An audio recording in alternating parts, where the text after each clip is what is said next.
Bem, nunca é demais agradecer à comissão organizadora, o convite do professor José Eduardo Franco.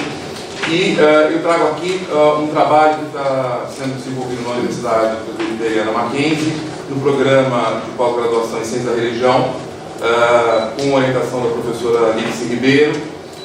Eu tenho trabalhado a questão da Inquisição dos Jesuítas, a parte mais forte minha tem sido jesuítas, e nessa aproximação com a discussão do tema protestantismo, nós chegamos a um caso que é interessante e aí pouco conhecido, pelo menos dentro do contexto do universo português, que é o caso de Jean de Molès.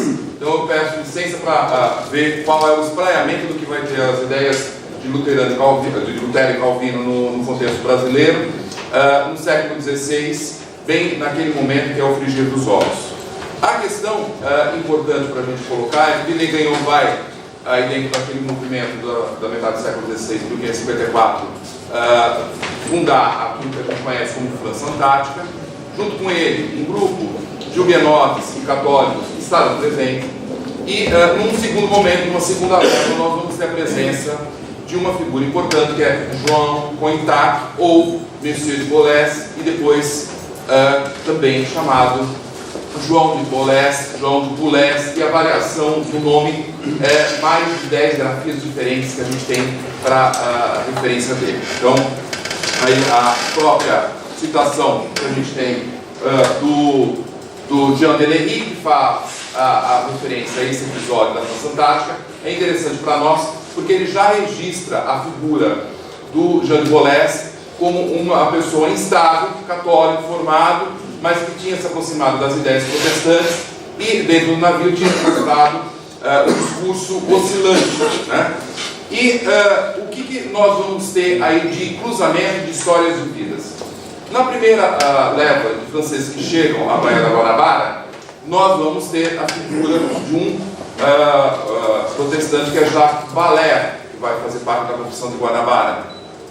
E esse Jacques Valère é o que teria sido executado em 1567, no Rio de Janeiro, e há uma passagem naquilo que é a obra do padre Simão de Vasconcelos, referente à vida de José de Anchieta, querendo exaltar a figura de José de Anchieta no episódio da morte do Valère, que ele, no momento em que viu que o algoz estava executando o Jacques Valère, ele deu instruções de como proceder àquilo que seria a execução.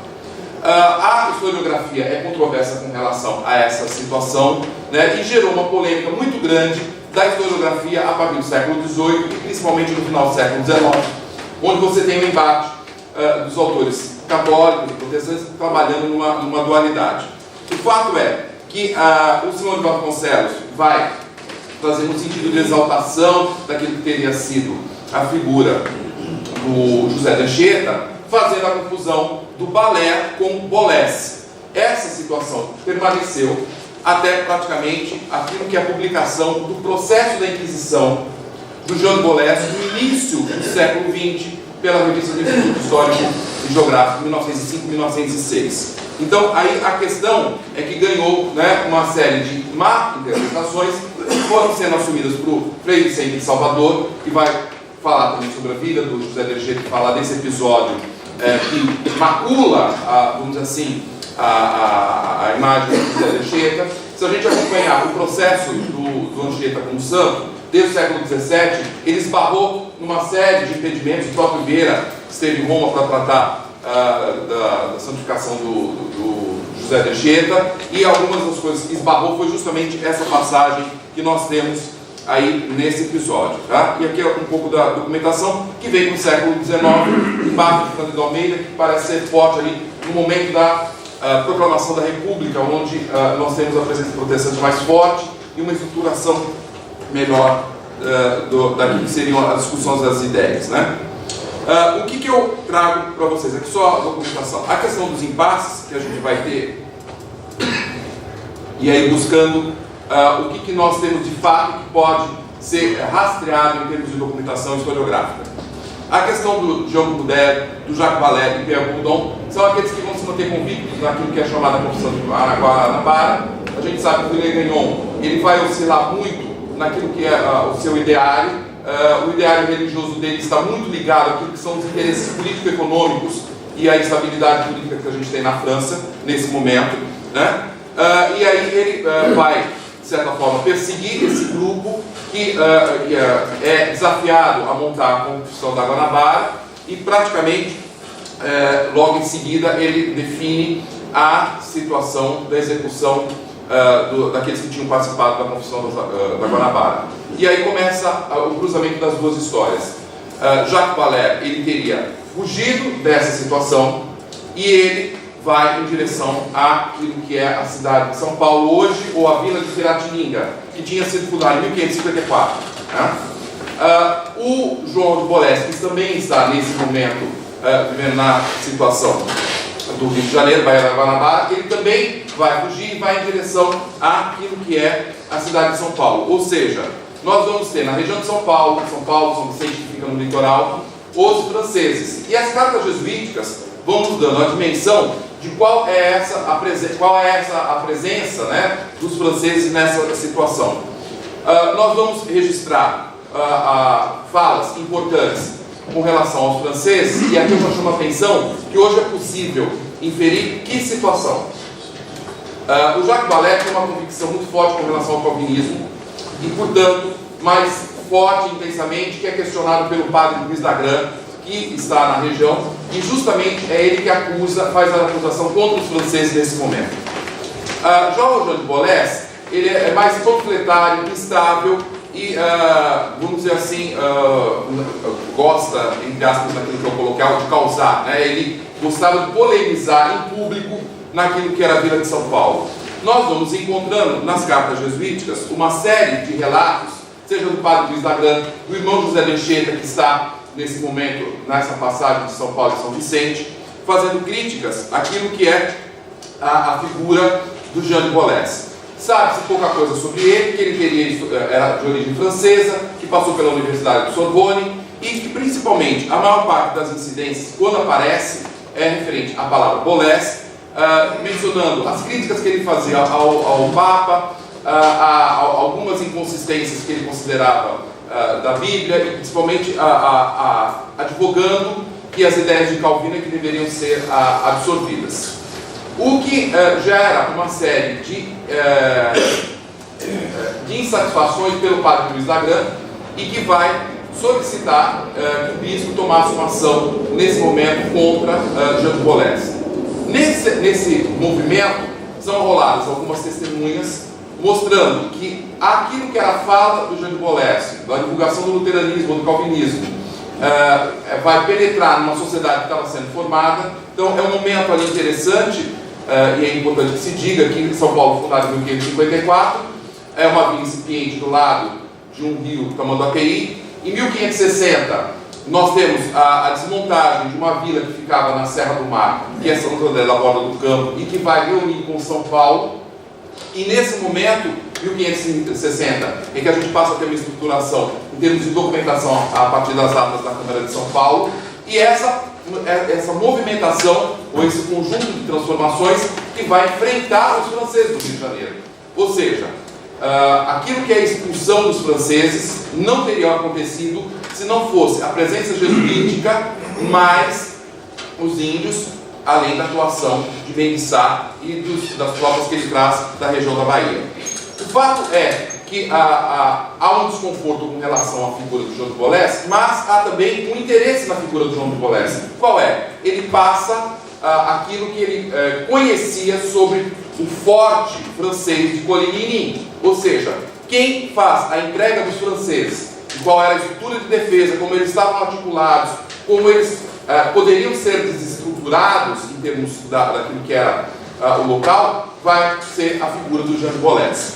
Praticamente, essa figura ela é importante, depois esses elementos vão aí aparecer para nós aonde? No processo, mostrando que um dos motivos que levou Jean de Boles, que vai ser preservado em termos de vida e vai resistir a esse movimento, é justamente ele ter feito a entrega dos franceses nessa situação.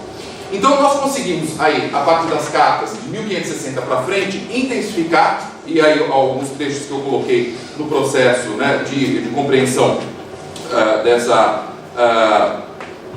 desse momento, mostrando a chegada dos franceses, como eles são vistos, né, a própria caracterização do Boles como conhecedor do hebraico, do grego e do que era o domínio das Sagradas Escrituras.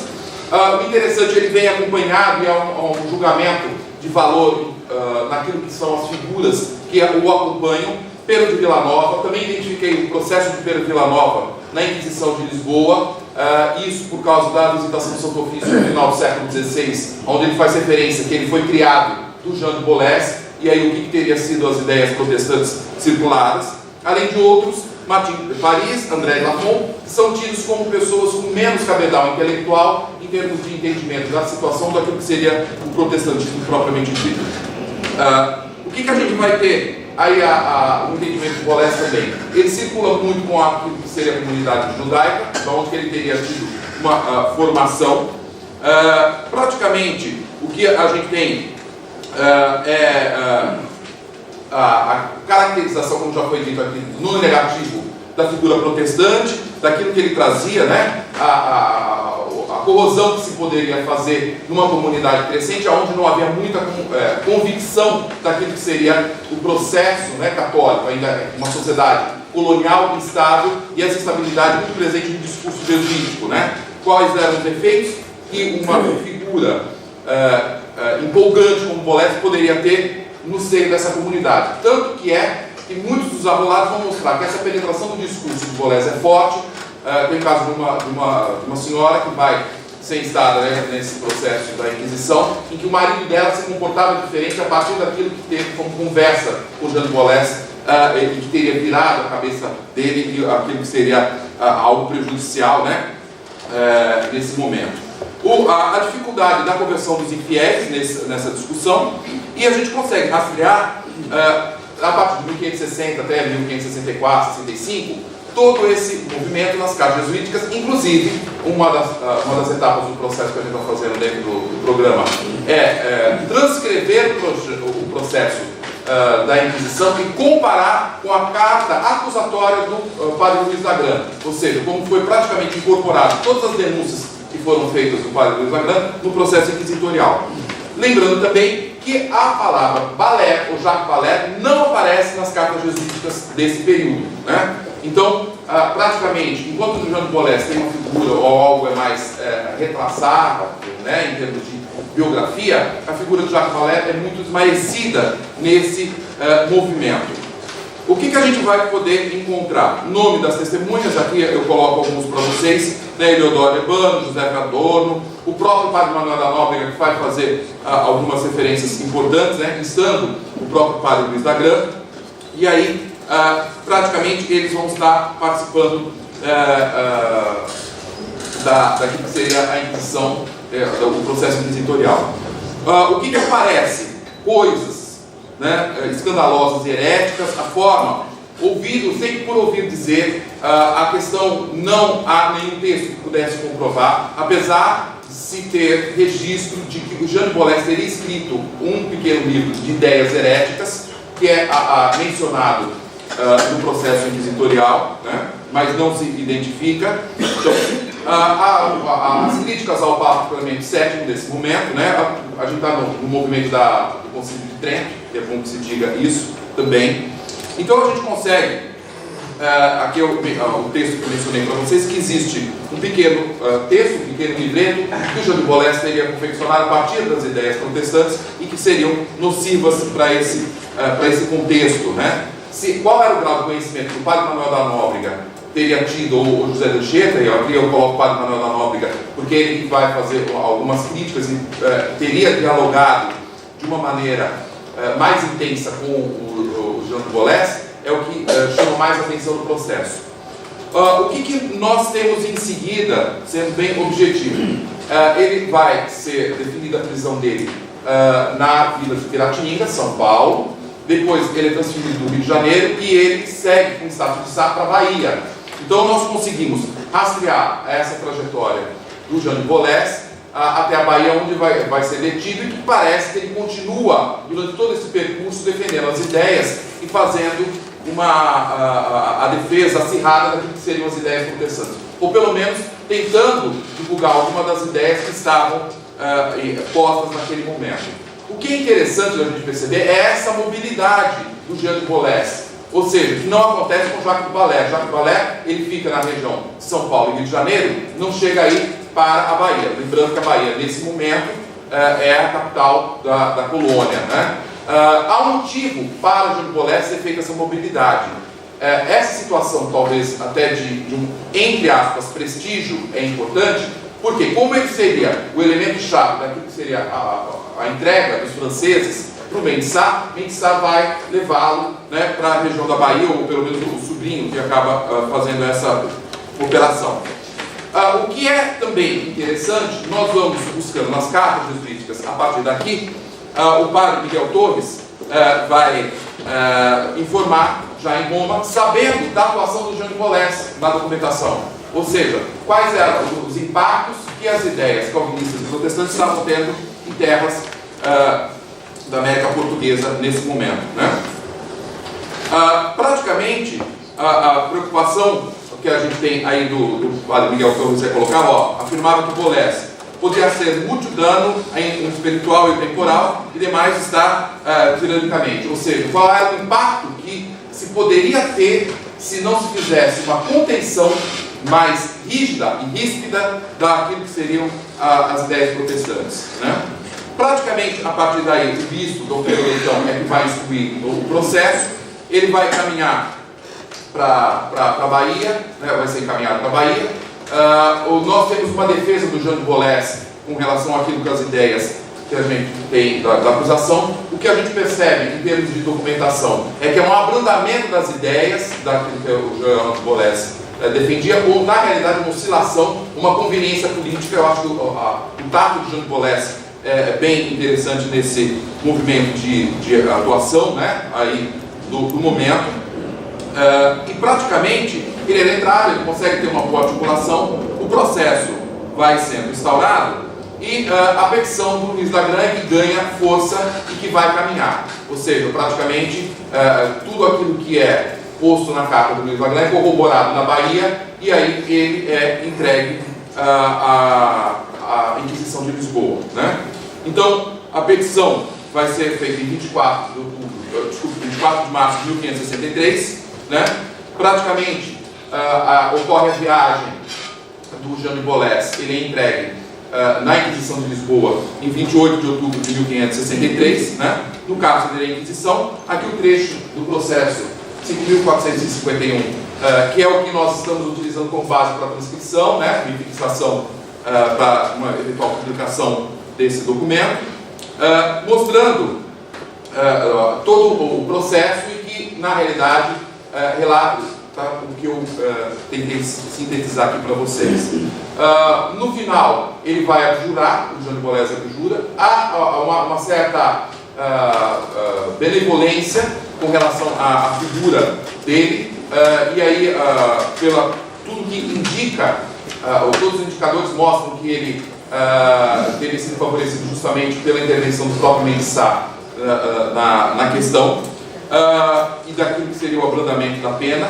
Ele vai ter aí a sua saída da Inquisição, ele passa para o convento de São Domingos, em Lisboa, permanece um tempo em Lisboa e depois ele segue para a Índia, onde nós temos o registro de que ele teria ainda voltado a defender algumas ideias luteranas e lá teria finalizado a sua vida, né? Então, dá como 1572. Qual é a discussão que, de certa forma, a gente tenta entender ou dirimir? Jean de Boles não é Jacques de Ballet, não é a mesma pessoa que foi executado em 1567, como muitos textos e muitos historiadores vinham trabalhando. Ou seja, são figuras diferentes, tiveram processos diferentes, e Jean de Boles tem uma trajetória que a gente consegue mostrar claramente como ele vai agindo até o final da vida. Praticamente a Inquisição dá todos os detalhes, né? Ou pelo menos a fase final. Então isso é interessante, de só finalizar, mostrar que ainda há muito a ser pesquisado em termos de protestantismo no período do Brasil colonial e desses processos que ainda não foram devidamente examinados e que merecem ser revisitados, né? Então era isso que eu tinha para concluir de uma maneira simples.